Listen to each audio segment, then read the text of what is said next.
De trije-eigeners hebben al haar yield in het vuurwerk stutsen. Nou is het spannend of dat alle wel verkocht wordt. We hebben een bunker vol met vuurwerk en wij hopen natuurlijk op de 31 december dat het zo goed als leeg is. Dan houden we het goed in.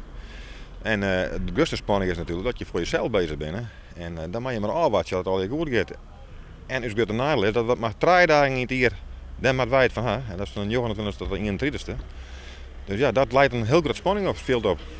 In het magazine wordt het werk om de pakketten bij elkaar te zieken. Want Joke de Gruthandel had Dutch Dragon Fireworks ook een winkel in het gebouw. Het gaat soms tijden om grote bestellingen. Het is een leuk pakketje wat we hebben, ja. Deze man die heeft voor een paar €100 vuurwerk gekocht. En nog een night Voor €450 vuurwerk. De trije-eigeners hebben correct wat meer nodig als wat op deze bon stiert. Ze bezieken €250.000 bij elkaar te krijgen om een collectie van takken te keerpjen.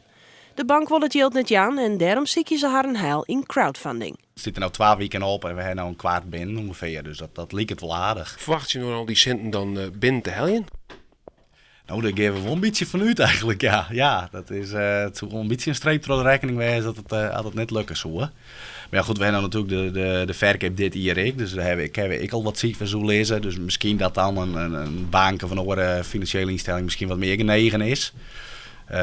Dus dan ben die opties binnen ik nog wel, maar we hebben eigenlijk wel een beetje hoop hierop vestigen, ja. Een groot deel van de klanten had al via internet besteld. Zo'n van een mooie 6 uur komen ze haar een gwot opheljen. Het gaat om 400 bestellingen en dat zorgt voor tevredenheid bij de ondernemers. En ze kunnen ook al praten van een trend. We moeten grote potten hebben. En als we naar de jeugd zorgen, dan zorgen ze alle alleen maar shocks. Shocks? Ja, shocks. Lietse montiertjes met een grote knal in de lucht, waar de jeugd hartstikke zucht van is.